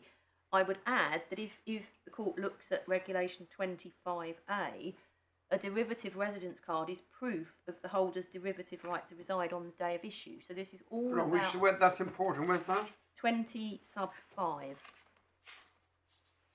So it's proof of the holder's derivative right to reside on the day of issue, and it's no longer valid if the holder ceases to have a derivative right to reside. So this is all about the present, looking at the present, and we submit, therefore, somebody who has made an application for a derivative residence card, it's for people in country, a derivative residence card. So take a Zambrano carer who's already here, they make an application for a derivative residence card on the 30th of December. The consequential SI kicks in on the 1st of January and it says to the decision maker, apply Regulation 20. decision maker pulls out their decision making book on the 15th of January 2021, this regulation directs them to the present situation. And they issue a card, even though there's no regulation 16. And not only that, they issue one that's no longer valid at the date that they issue it. No, because if it's my example of a person who's protected by the grace period SI, then they do presently have a derivative right to reside under Regulation 16, because that is continued in effect for them by the grace period SI. So it's perfectly logical for the decision maker to be granting a derivative residence card to such a person. But nowhere does this direct the decision maker back to the position as it was on the factual position as it was on the 30th of December. Otherwise, Regulation 1 would need to say so, or there would need to be a modification to this provision. But it all depends on how far the counterfactual goes, and that is the issue between them. That's as may be. And you say it stops, and the counter-argument is it doesn't. What? I'm so sorry. Well, in other words, that you not only you say that in order to make sense of these, you have to take it that it's not continuing Regulation 11 in the form that it existed. It has to also, you have to assume or act on the basis that the effect of Regulation 16 no longer existing is the facts that are required to be proved can never be proved. It's more that the decision maker is directed to look at things at the present date, and on that date, the decision maker has to decide whether there is an entitlement to reside under Regulation 16. I understand that, but it comes back again to what the effect of the transitional provisions. Understood. It either do you see what I mean? Completely, my lord. But this is one of my points about clues. This goes against the point. Well, no, you can look at Regulation 1, and you can simply go back to whether they would have been entitled on the 30th of December. And I'm using this to show, well, that certainly wouldn't work for Regulation 20, and in my submission it also wouldn't work for Regulation 12, partly for the reason I heralded earlier, which is Regulation 12 expressly directs you to the future. The other problem, we went over this yesterday, so perhaps I'm just repeating a question, and if so, I apologise. But you're using the grace period to give meaning to 16.1 and certainly 16.5b. But the grace regulations only apply in connection with applications for a quite different thing, an EUS residence permit. That's what they say. What they do is they give some people residence rights, ongoing. What they do is they continue in effect for some people. No, that's not what they say.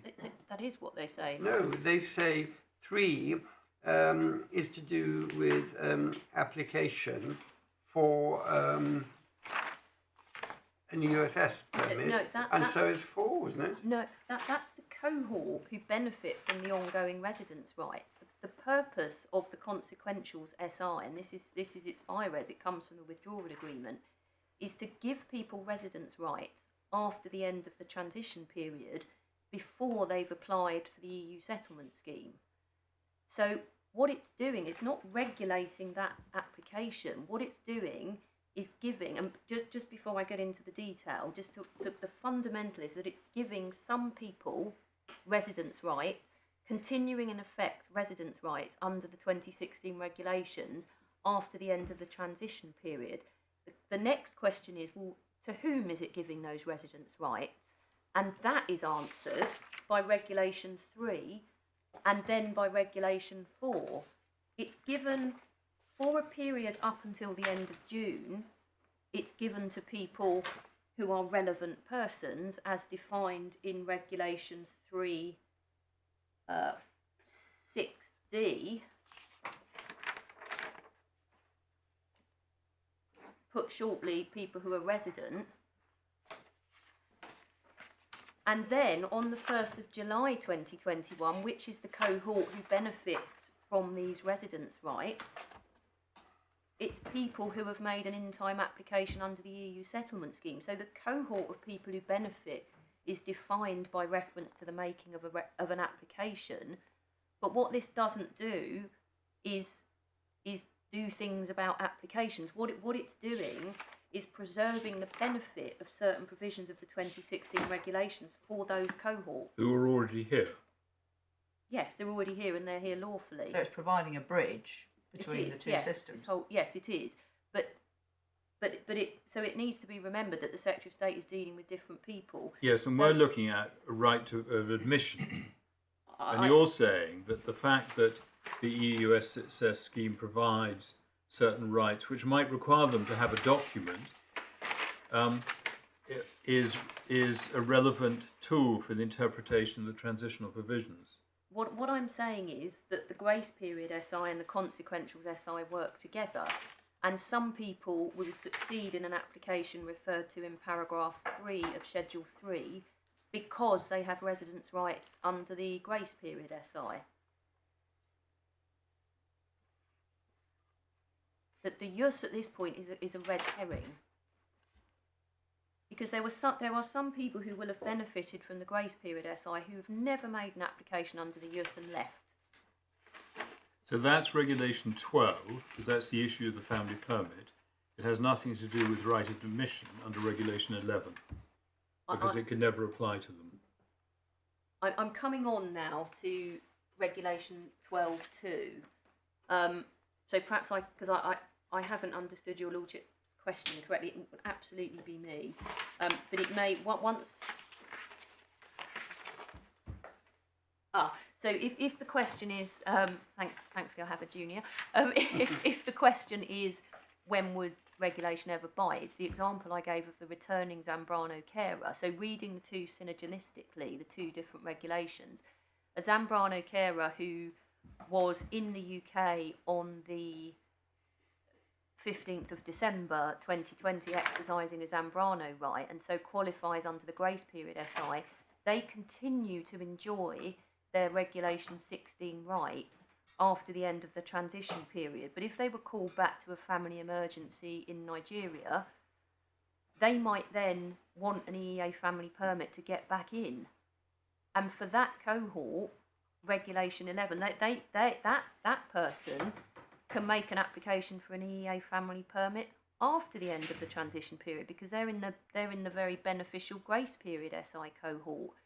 But still, because the grace period SI doesn't deal with documents, that person's application has to be dealt with under the consequentials SI.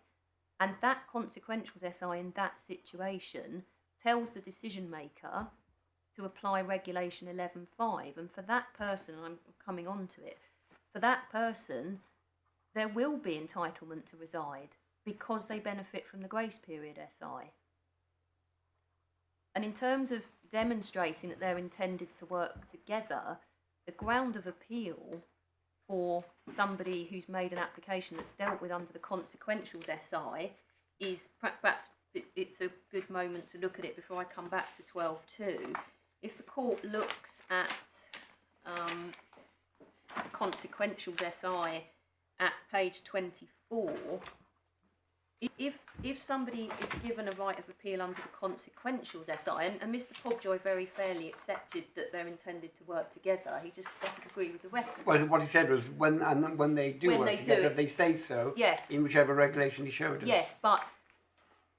Yes, and I'll come back to that in a moment. So the right of appeal is at the bottom of page 24. That an appeal within paragraph 5.1d is an appeal where the decision was made after the end of the transition period, and the ground of appeal in 2016 regulations is modified so that the person can argue that there's a breach of their rights under the 2016 regulations as they were continued in effect by these regulations, or the Citizens' Rights Restriction of Rights and Entry and Residence EU Regulations 2020, or by virtue of the EU Withdrawal Agreement, the EEA Separation Agreement, or the Swiss Citizens' Rights Agreement. And of course, as I've said, that the virus for the grace period SI is under the 2020 Withdrawal Agreement Act, and it's giving effect to people with giving ongoing residence rights, protecting people who've got rights under the Withdrawal Agreement. Can we look at the wording of the grace period? I know you keep saying it's intended to do that, and you might be right, but I'm concerned with the wording rather than your understanding. If you look at 34, is your case this? So, which provision, sorry, my lord? Regulation 3 of the Grace Period, or Authority 34. Yes. It says this regulation has effect if the EEA regulations 2016 are revoked. And it says the provisions of the EEA regulations specified in regulations 5 to 10, which include regulation 16, continue to have effect. So that's the thing that keeps them in existence. Yes. And they have effect in relation to a relevant person, and the cohort is the relevant person. And they're in effect, so 16 still lives, Yes. but only for certain people Yes. who are the ones in 16. That's what you say is my misunderstanding. I'm treating it as for the purposes of an EU residence application, but you're saying no, that defines the beneficiary, but Yes. not the Yes. status of the right. Is Yes. that it? Yes, your lordship put it much more crisply and clearly than I did. Yes. This it took me a long time to... Yes, yes, that's exactly it. It defines the beneficiaries.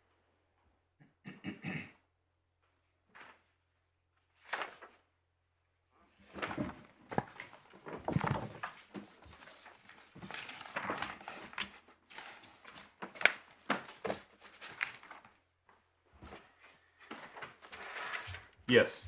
So, I said that the Schedule 3, Paragraph 3 preserves those various provisions, and there's no issue there, and I accept what 4.2 does. This is in the consequentials SI, Authorities 20. What that does is say that if provisions that are continued in effect by the consequentials SI are instead continued in effect by the grace period SI, the grace period SI trumps.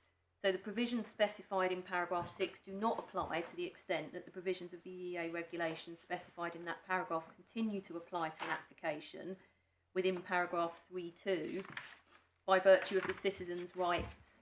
So that's dealing with EEA family permit applications that are made after the end of the transition period. What that doesn't do is say, and for all other purposes, you have to ignore the grace period SI when you're dealing with applications under Regulation 3.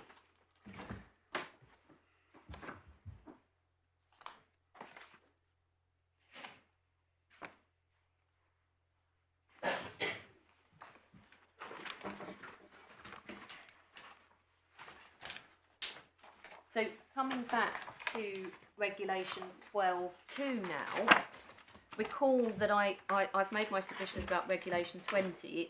It's all in the present tense, and I submit by stronger reason Regulation 12, which is applied by the consequentials SI in both paragraph 3.1 and 3.2, it's expressly directing the decision maker to a date which is beyond the date of the application. It's directing the decision maker to the date of entry, and I've made my submissions about that. The two limbs. So yes, it's the 11 before looking at 11, one has to look at Regulation 12. So Regulation 12.2. I'm the entry clearance officer. This regulation tells me I've got to apply Regulation 12. That's paragraph 3 that makes me do that. I go to paragraph 12. What I see is this, and I must issue it if a person applies and you provide. have taken us to this Yes, I three have. times this morning. Fine, So I won't need to look at it again. I'm very grateful. I make the point that what it's doing then, if we go back to Regulation 11.5, Yes. because it's looking to the future, the Regulation 11.5 thought exercise, Regulation 12.2 read with the Regulation 11.5 thought exercise that the decision maker is doing, and remember, of course, that regulation isn't preserved generally by the consequentials SI. It's only preserved for the purposes of deciding applications. So it's in the context of deciding an EEA family permit application for present purposes. 12.2, would the person be entitled to be admitted to the UK because that person would meet the criteria in Regulation 11.5? Yes, okay, they would be entitled to be admitted because they meet those criteria if they're accompanying a British citizen to or joining a British citizen in the UK, and P would be entitled to reside in the UK under Regulation 65, were P and the British citizen both in the UK. Again, no modification. So my point is, that's certainly looking not at the date of application. So take an example can't be looking at the date of application because we already know from 12.2 it's the date at which the person intends to use the EEA family permit. There isn't any modification to say, but in a case where somebody made their application before the end of the transition period, you must read 12.2 as if it said would have been entitled at the date of the 30th of December if that's before the date of entry. It's just not there. So all that the regulations are doing is saying, look at the current date.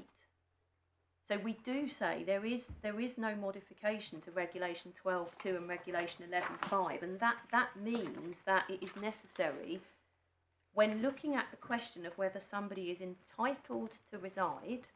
That is the 11.5e question.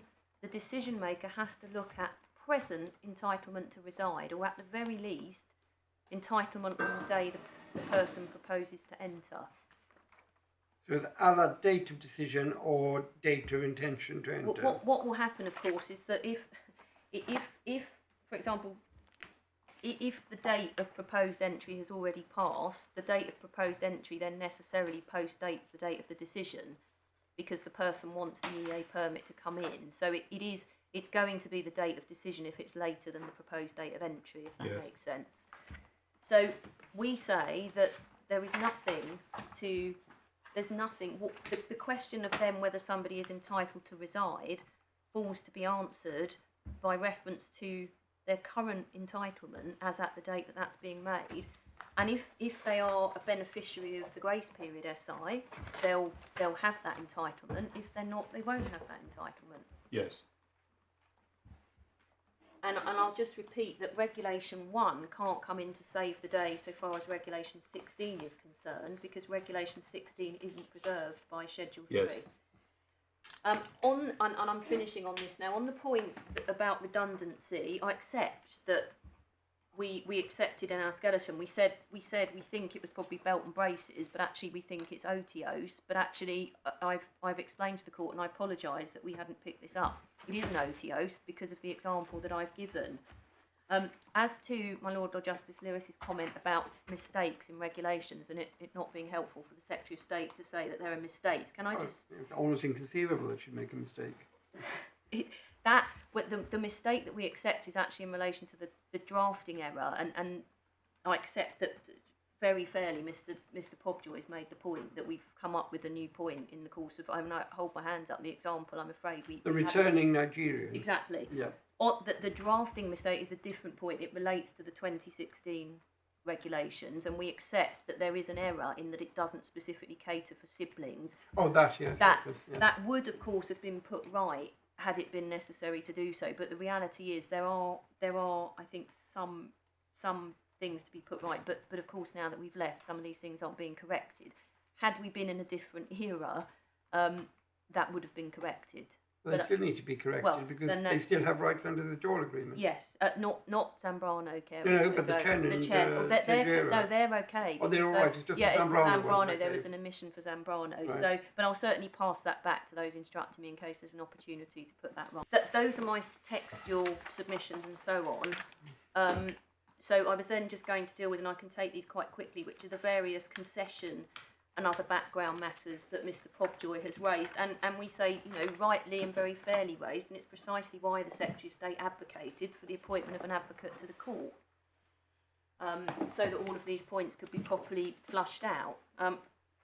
So on the question of the witness statement and the concession, we accept and rely upon the fact that the construction is an objective matter for this court. And as I've said, those instructing me are very grateful to the court for undertaking that exercise, and the way we put it when we applied is we feel we've got to draw it to the court's attention. It's a matter for the court if the court thinks it should deal with it. The primary concern of those instructing me is to get the right construction. But in relation to the concession, what we say is the more generous concession that the Secretary of State has made later doesn't affect that construction exercise. The reason that we addressed it in detail was because very fairly Mr. Pobjoy asked about it, and of course rightly wanted to test whether these individuals would have benefited from it. They don't, because the concession has never allowed someone where there wasn't a British citizen child resident here at the end of the transition period. It's the period between January and October Yes, we don't know about. So as to that, and we put this in our reply, the position is that we don't readily have that information available about how many people were decided after the end of the transition period and the basis on which they would be granted and refused. And I understand that that would be a complex data exercise, and we said so at paragraph 9D. And we invited the advocate, if they disagreed and they thought that was relevant, then we would have then gone and seen about doing the data exercise. We certainly hadn't understood the advocate to be taking any kind of settled interpretation point. We don't accept there's any basis for it, but I'm afraid that there's nothing sinister going on here. We simply don't know. The other point to make is that had this issue come sooner to the attention of those instructing in this appeal, then this issue would have reached this court sooner. Regrettably, and I'm afraid it's the way it is with all of the various issues that there have been, that this did not come to the attention of those with policy responsibility until after the Upper Tribunal's decision in this case, and it came about because there was an unreported decision of the Upper Tribunal that we footnoted in a case called James, which is referred to in a case that this court does have at tab 43 of the authorities. We don't need to go there. But in the unreported case, the tribunal decided that Regulation 16 couldn't apply, and so applications failed. Can I just check? Yes. If you're right, in your case, Rafiu, then why didn't you appeal the grant of, or why did you grant whatever document you granted to Mrs. Olufiade? Because she's in the same position, isn't she? She's not a returning Nigerian. No, and a mistake was made, a simple mistake was made that she benefited from the concession, which she didn't, because the British citizen child wasn't resident here. So, and I accept it's not an attractive position. Are you saying that's the basis on which the application was determined? I thought we didn't know the basis on which it was determined. We've put a footnote in our skeleton. My instructor is that mistakenly she was thought to benefit from the concession. In fact, she wasn't then granted anything flowing from that. She's now got an outstanding Article 8 application. Yes. Yes, but this is before that. Don't sideline us. You granted her entry clearance. She's in exactly the same position as Mrs. Ahmad. She doesn't qualify under 11.5p as you read it because she's not a returner, and yet she's there. Yes. And you say it's just a mistake, and she's lucky. It was a mistake. Those are my instructions. Can I just stand there just for a moment just to get clarification? Because I'm quite concerned about the suggestion that it was granted on the basis of a mistake about the concession. It was granted because the first-tier tribunal said she had to qualify for an EEA family permit, and that's what was granted. And they didn't appeal that. And they didn't appeal. No, and at that point, this jurisdiction point had never been raised. So if it's now being suggested that it was only because of the concession, then this point should have been raised 2 years ago. So that's what I was trying to understand is why they didn't appeal the Rafiu case on the grounds that Mrs. M.O. shouldn't have it. She does seem to be in the same position as Mrs. Ahmed because she's not a returner. And my understanding was because this misunderstanding about jurisdiction persisted even then. And so I'm quite concerned about now being suggested that it was because of a mistake about the concession. It was they were complying with the first-tier tribunal's order. Just 2 points. That's absolutely right, and I apologise for that. That what I'm thinking of, and it is in our appeal skeleton, is that the Secretary of State didn't take the jurisdictional point in the first-tier tribunal, and I've just said that it is absolutely the case that because the issue hadn't come to the attention of the policy, even at the time of the Upper Tribunal's decision, it's come to light. It's come to light and been raised very late. I can't say anything about that. The relevance of the concession, apologies, is that because, of course, by the time that was allowed, there weren't EEA family permits anymore. And rather than at that point realising, oh, there's a jurisdictional point here, it was issued under the concession. It may be that I haven't read the statement with sufficient care, but it strikes me that you're starting to give us evidence as to what the policy, why this was taken late, i.e. it hadn't got up to policy Well, I'm trying to deal with Mr. Pobjoy, and in fairness, made a range of submissions yesterday at quite some length about the unsatisfactory nature of the way that things have reached this court, about suggestion that there was some sort of settled policy. But he was saying he might have raised these arguments if it had been raised earlier. Absolutely. That was what he was saying. It wasn't, and we've accepted in writing it wasn't. I'm just concerned because I absolutely am not intending to mislead anybody, and that is absolutely not what I'm doing. I want to give the court the correct answer about the position of MO. The reason I'm dealing with these other points is because there are a number of criticisms made, very fairly, but I just want the court to understand why it is that it's reached the court. It's not, in a sense, it's an explanation for the procedural failings in terms of the matter reaching this court. But you say it doesn't matter. There must have been a mistake. Legally, she shouldn't have been granted it. Precisely. But she has been granted it, and you are not taking away that which you have given. But you're not prepared to give to somebody that which you've given to somebody else. Yes, the issue did not reach the attention of those with who are now very involved. How do we know somebody else didn't take a different view and thought, no, it does apply? We don't, but we've looked. Well, I know, but I thought a lot of the records have gone. I mean, we seem to be getting into rather a speculative area, which slightly troubles me, speaking for myself.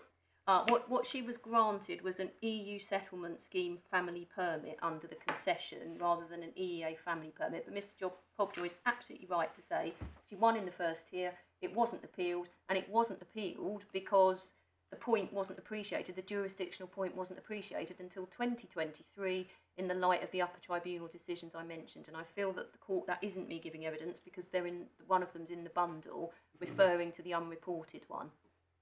Okay. And it's only this case, it's jolly harsh, but it's not a matter for us. It's jolly harsh. We made one mistake for one group.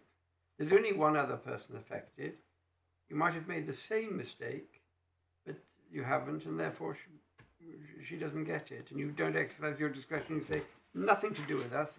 We've just gone through the regulations, and that's our job. Well, she has an outstanding MO, of course, not a party, but she has an outstanding Article 8 application.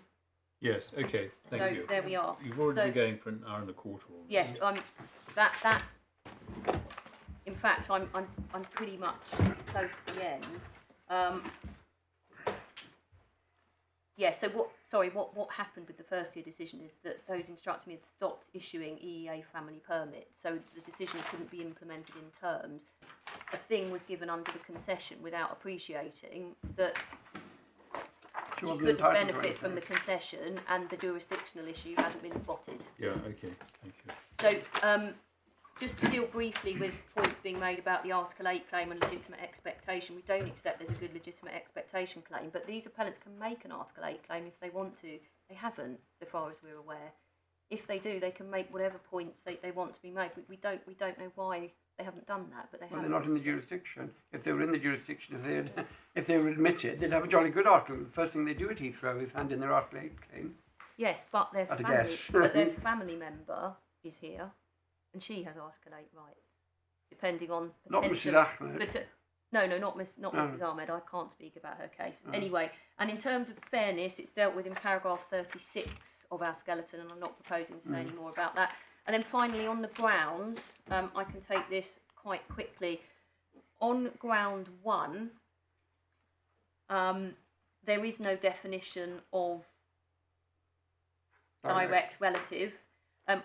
I handed up the Tyan, it's sidelined, I don't need to say anything about it. I accept that that's about direct descendants, which is a different limb, but we say the use of the word direct in the same instrument is intended to have the same effect, such that it doesn't include step parents. On the point that my Lord Justice Lewis raised about the permission skeleton, and I came in later, but in fairness to the person who did make that application, he did draw the court's attention to cases such as Miskovich and so on, but the fundamental point he made was there was no suggestion at that point, and never had been, that he was a legal guardian, so it was a straightforward question of law. About direct, so if yes, I'd been exactly. awake, I'd have noticed it, but goodness knows what was in my mind, if yes. anything. Yes, so as I understand it, Mr. Pobjo will correct me if I'm wrong, the first suggestion that he is a legal guardian is made for the first time in this court by his advocate. I certainly haven't seen it in any of the other documents. I've shown the court the application form. He says step parent, he relies on being a dependent. Yes, but as we know from the Upper Tribunal decision, no other point was made. No, fair. But otherwise, the regulations do not apply. Yes, that's fair. So it's the other way around. Yes, that's fair. Sorry to rise again. It is raised by the respondent before he withdrew in his skeleton argument for this. Yes, that's Actually, what I it meant. is, in fact, in his skeleton It's in argument. his Yes. skeleton. It hasn't been raised for the first time by me. I'm obviously. No, sorry, that's what I meant. Did I not? You suggested it was the advocate. I meant the appellants in the appellant skeleton. Yes, okay, yeah. In the respondent skeleton, and Mr. Pobjoy highlighted it. But yes, it's appeared for the first time. What I'd written down in my speaking note, raised for the first time in the Court of Appeal skeleton by his advocate.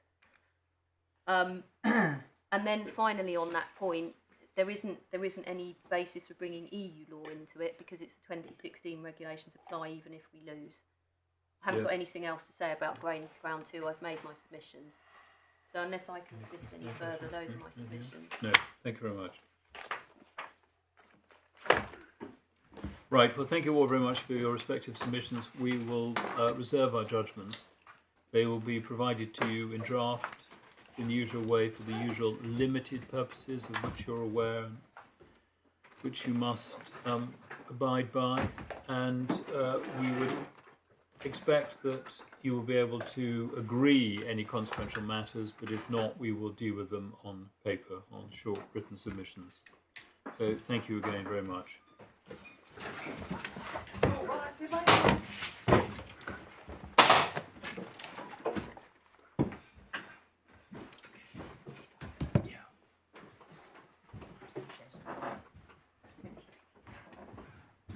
Thank you.